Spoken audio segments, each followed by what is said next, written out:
I won a trip to the Caribbean in a contest, but my husband Andrew threatened to divorce me if I didn't let him and his mom go instead. He used the trip as leverage to get his way. His mom seemed pleased with his plan. I couldn't let them get away with it.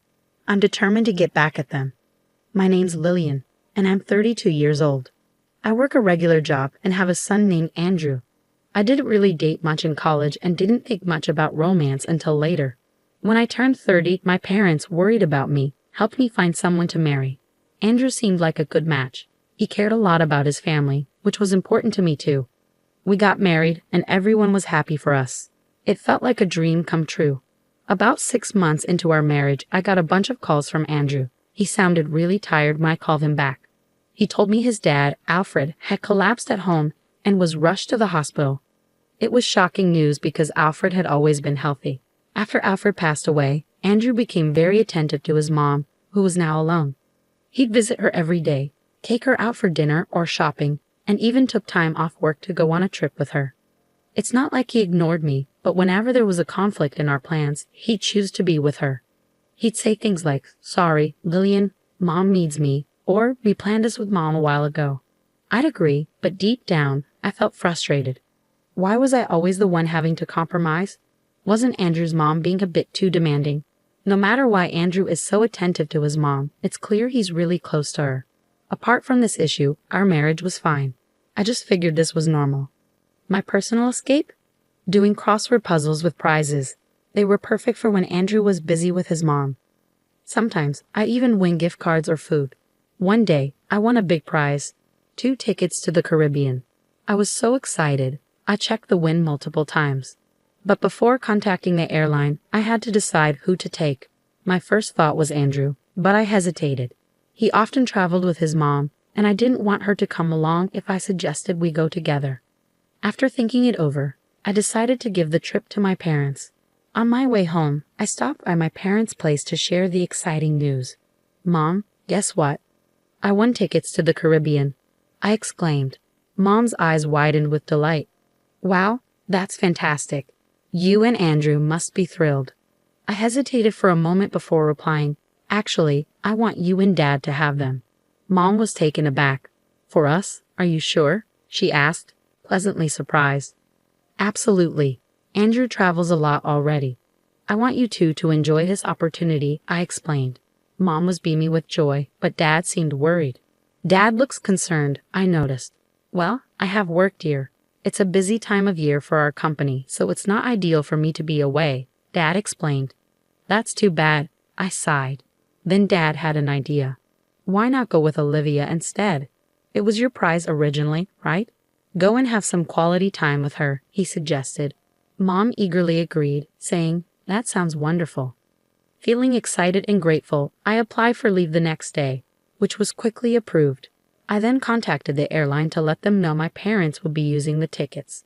On my way home from work, I stopped by a bookstore and bought a guidebook for the Caribbean trip. It had been ages since Mom and I had traveled together, and I was genuinely thrilled.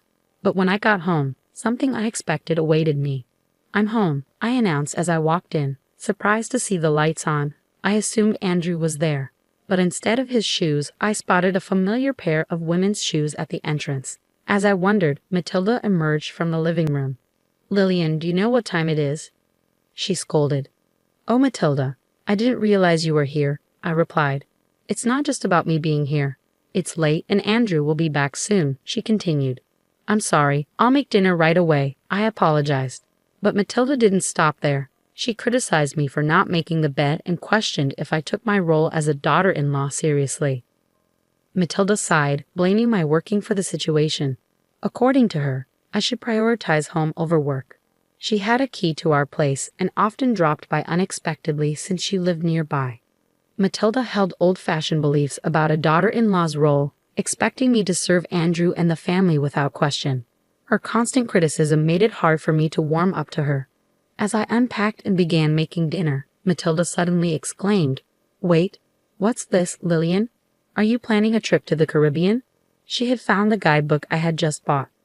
"Matilda, why are you going through my stuff?" I asked, annoyed. "That's not the point. Why are you going to the Caribbean?" she demanded. "I won a trip in a contest. I was going to give it to Mom," I explained. I haven't heard anything about this. Why should I? Matilda snapped back. Our argument was interrupted by Andrew's arrival. Matilda quickly told him what she found, pointing at me accusingly. Andrew, listen. Lillian's being thoughtless. Did she do something wrong? She asked. Andrew turned to me, his expression stern. What's going on? He demanded. I won the trip and wanted to give it to my parents.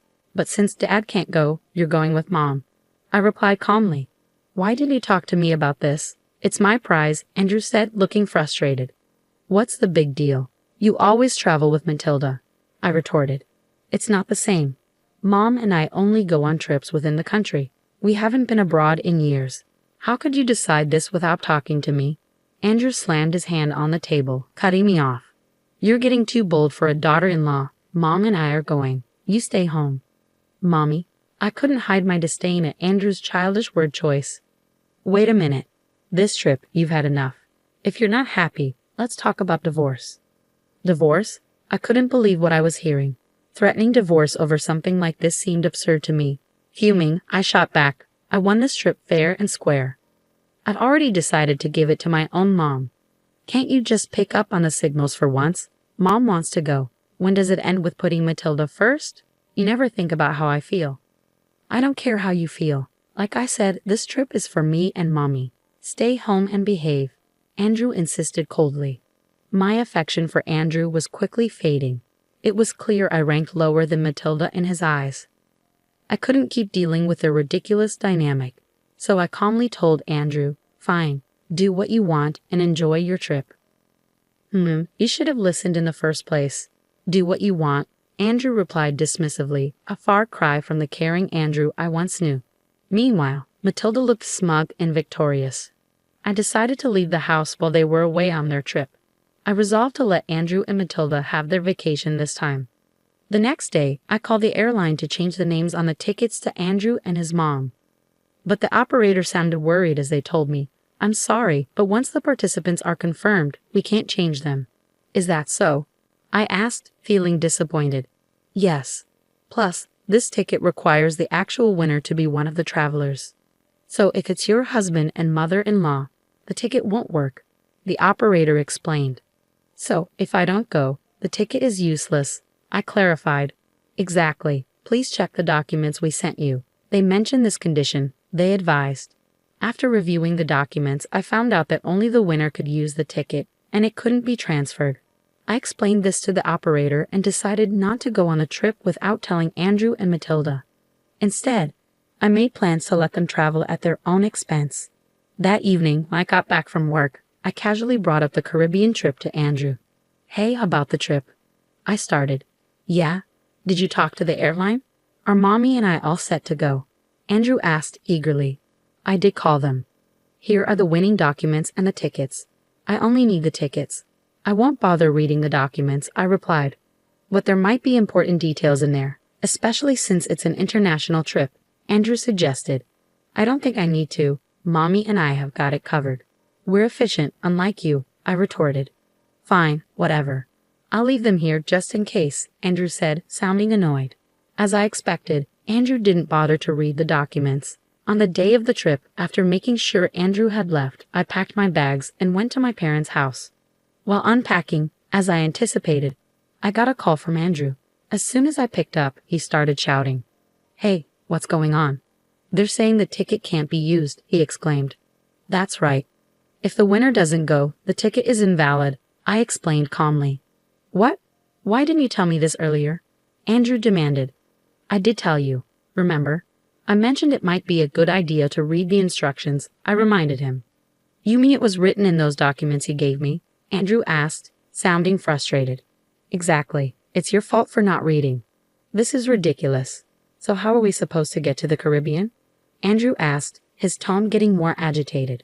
Well, the operator did mention that if the winner doesn't go, you'd have to pay the full price. I replied matter-of-factly. Clearly caught off guard by the situation, Andrew sounded frantic.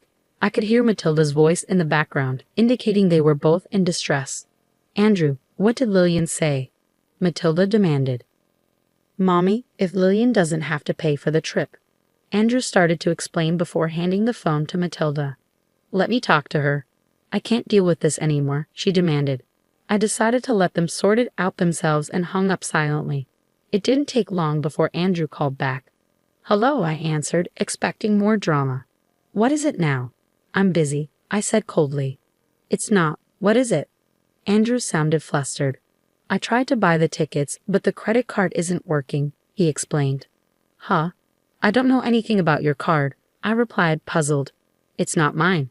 It's your card, Andrew clarified. Oh, so you're saying you used my card without my permission? I accused. I just need to fix it now. When I checked my wallet this morning, my card was missing. I had a hunch and immediately froze it. I knew you stole it, Andrew retorted. Are you kidding me? I was planning to shop with that card abroad. Always messing things up, you jerk. I fired back. You freaking witch. Andrew snapped. He showed no remorse for taking the trip or for using my card without permission. This guy always put himself first. Fed up with his behavior, I coldly told him off. A jerk? Who were you calling that after mocking others all the time? You should just go to hell, I exclaimed. What? Who are you talking to like that? Andrew asked, sounding offended. Who do you think? Calling out for mommy is honestly creepy. If you love mommy so much, why don't you two just stay together? I can't handle you, a mama's boy. There's no value in us being married, I declared. Hey, calm down. If you keep this up, we'll divorce, Andrew threatened. Fine by me. I was thinking the same thing. I've left the house and don't plan to come back. Enjoy your time abroad with your beloved mommy. Hope you both drown in the Caribbean. I shot back before hanging up, feeling both angry and relieved. Furious, I ended the calls and blocked Andrew and his mother. Then, I went to a law firm my dad suggested and started the process of ending my marriage. When I looked at our savings to divide our assets, I saw that our joint account was empty. Andrew had taken out money multiple times, all around the time he went on a trip with his mom. It was clear he used the money for their travels. And he also used my credit card without asking. I demanded a big payment from him. As a result, he ended up owing money and was being chased by creditors. His mom, who used to get whatever she wanted, now had a strained relationship with Andrew, arguing with him every time they saw each other. It's funny how things turned out considering how spoiled he used to be. Meanwhile, I decided to stay with my parents for a while. I've caused them worry, so I want to make it up to them by living with them and taking care of them. Honestly, I'm done with marriage. What's really important is having a loving family. Going through this divorce made me realize that all over again.